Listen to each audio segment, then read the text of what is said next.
आप बताइए, भारत में भ्रष्टाचार ज्यादा है या नहीं है?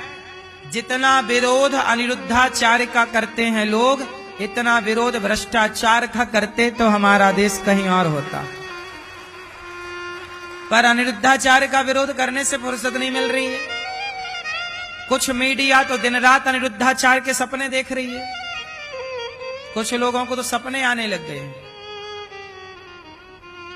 हाँ या ना? अनिरुद्धाचार्य को बदनाम करने के लिए कुछ मीडिया ने पूरी जान लगा दी। अनिरुद्धाचार्य को बदनाम करने के लिए खड़ी है, लेकिन भ्रष्टाचार मिटाने के लिए खड़ी नहीं हो रही है कि चलो भ्रष्टाचार मिटाएं। जो सही बात कह रहा है उसी की आवाज दबाने की कोशिश इस देश की कुछ मीडिया करती है। हाँ या ना? इस देश में मेरी मां फिर सच कौन बोलेगा? सच की आवाज जब दबाई जाएगी कौन बोलेगा? आज कुछ लोगों ने हमें बदनाम करने के लिए, देखिए कितनी इंटरनेशनल मीडिया ने कितना प्रयास कर लिया, कितनी डिबेट मेरे नाम से कर ली कुछ मीडिया ने। हाँ या ना? कितने लोग मेरे बारे में, कुछ लोग कितना अफवाह फैला रहे और षड्यंत्र रच रहे हैं। अब ये बड़ी बड़ी ताकतें हैं ना मेरी मां, मीडिया अपने आप में कितनी बड़ी है, क्या कमी है लोगों के पास? और ये बदनाम और मुंह बंद किसका करना चाह रहे हैं? एक अनिरुद्धाचार्य का, जो सच की आवाज बोलता, सनातन की सेवा में लगा है। अब मैं भ्रष्टाचार के खिलाफ खड़ा हो जाऊं तो ये तो मुझे और बदनाम करेंगे। अभी तो मैं लिव इन का विरोध किया हूं, तो लिव इन के विरोध में कुछ लोगों की पसीने छूट गए और ये बदनाम करने के षड्यंत्र अभी भी रच रहे हैं। मेरी मां, ये ऐसे लोग केवल मीडिया, कुछ मीडिया ही नहीं, भारत में कुछ ऐसी शक्तियां भी काम करने लग गई हैं जो सनातन विरोधी हैं। यदि ये लोग अनिरुद्धाचार्य को बदनाम करने के लिए कोई और षड्यंत्र खेलने लग जाएं, तो अब ये सोच लें कि अनिरुद्धाचार्य को बदनाम ही करना किसी भी तरीके से, कल को कोई भी लड़की को लाके खड़ा कर दें, 50 लाख 100 1 करोड़ रुपया दे दें, 10 करोड़ दे दें, इनके पास तो पैसे की कमी छोड़ी है। कुछ लोगों के पास जिन्हें बदनाम ही करना है, किसी को 50 करोड़ दे दें कि भाई अनिरुद्धाचार्य को बदनाम करना है, तो बदनाम करने के लिए किसी को दे दें और कुछ भी कहवा दें उससे, तो ये षड्यंत्र ही होता है। मतलब ये अब आप समझ रहे हैं कि ये मुझे बदनाम करने के लिए किसी भी हद तक ये जा सकते हैं। ये बात सही है कि गलत है? किसी भी, ये सनातन की आवाज को दबाना चाहते हैं, किसी भी हद तक जा रहे हैं। इसलिए मुझे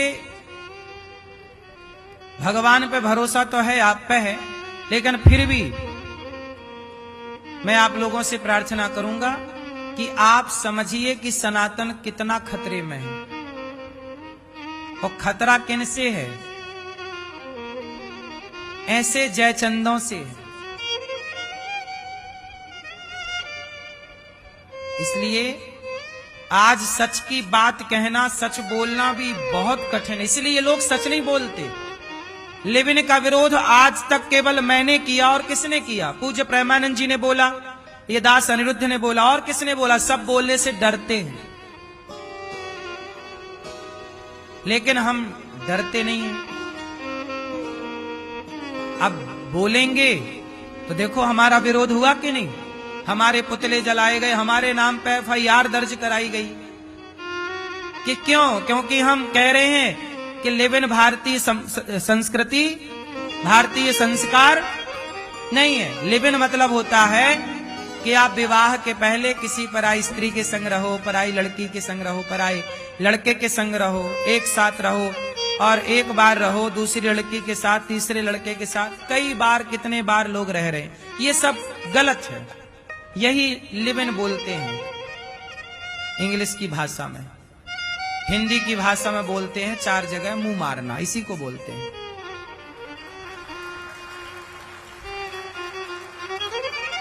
हाँ या ना? इसी बात की मिर्ची लग गई मुंह मारने वालों को। बोलो हाँ। तो अब क्या करें, सच ना बोलें? भ्रष्टाचार हो रहा है तो होने दो, फिर चुप बैठो सब लोग। भाई कोई तो बोलेगा, और जो बोलेगा उसको बदनाम करने के लिए षड्यंत्र चालू हो जाएंगे। इसलिए तो इस राष्ट्र का विकास नहीं हो पा रहा है कि सब चोर चोर कहते हैं, तुम भी चोरी करे हो, हम भी करें, चुपचाप बैठो, मत बोलो। चोर चोर मौसेरे भाई, बैठे बैठे चोरी करो, खाओ, गलत होने दो, आम जनता को परेशान होने दो, बस। इस देश का, इस राष्ट्र का भला चाहते हैं तो हम सबको ईमानदार होना पड़ेगा मेरी मां। ईमानदारी से राष्ट्र की सेवा करनी पड़ेगी। सच बोलने के लिए आज ताकत चाहिए, हाँ या ना? झूठ बोलने वाला, उसे कोई नहीं बोल रहा है कुछ, उसे कोई बदनाम नहीं करना चाहता। हमारा भारत, हमारी संस्कृति शरीर को ढकना सिखाता है, और पश्चिमी संस्कृति शरीर को दिखाना सिखाता है। क्या सही है? कपड़ा पहन के ढकना सही है शरीर को, कि दिखाना? क्या सही है भाई? कपड़े पहने ही शरीर ढकने को जाते हैं। आज यही तो सवाल पूछते हैं पत्रकार मेरे से कि कोई कुछ भी पहने, आप कौन होते हैं बोलने वाले? हम कहते हैं भाई, बोले कि आप कौन होते हैं बोलने वाले? हमने कहा भाई, हम आप सबकी सेवा में लगे हैं, सनातन की सेवा में, और सनातन धर्म के जो संस्कार हैं उन्हीं संस्कारों के बारे में हम कहेंगे, और उन संस्कारों के खिलाफ कोई जाएगा तो कह देंगे कि भाई ये गलत है। अब मानो ना मानो, हम तो यही कह सकते हैं कि भाई ये गलत है। हम तो वही बताएंगे ना जो लिखा है। लिखा तो यही है कि कपड़ा मर्यादा में रह के सब पहने। एक पत्रकार ने हमसे पूछा कि महाराज जी, लिव इन में रहने से आपको क्या दिक्कत है? कानून बना है लिव इन में रहने का। तो हमने कहा कि लिव इन में रहने का कानून बना है तो कानून तो समलैंगिकता का भी बना है। तो क्या आप अपनी बेटी को किसी लड़की से लड़की का विवाह करा सकते हो? लड़के का लड़के से विवाह करा सकते हो? कानून तो बहुत कुछ बने हैं, पर उन्हीं कानून का पालन करना चाहिए जिस कानून का पालन करने में हमारा धर्म और हमारी मर्यादा का उल्लंघन ना हो।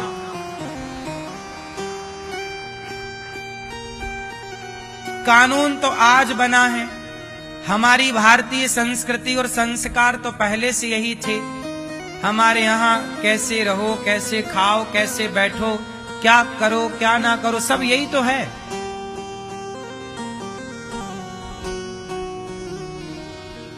यदि अच्छा भारत देखना चाहते हो तो आप अपने बेटों को स्कूल पढ़ाते हो, जब वो स्कूल से निकलकर नौकरी करने लग जाएं तो उन्हें एक छोटा सा पाठ जरूर पढ़ाना कि बेटा अपने देश से गद्दारी ना करना, भ्रष्टाचार ना करना, क्योंकि भ्रष्टाचार कोई भी कर रहा है वो भारत देश से गद्दारी कर रहा है।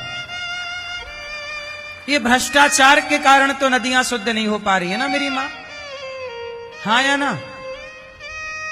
हजारों करोड़ सरकार निकालती है 1000 करोड़ कितना बड़ा होता है? 1000 करोड़, 1000 करोड़ नदियों की शुद्धि के लिए कहां चला जाता 1000 करोड़ पता ही नहीं चलता।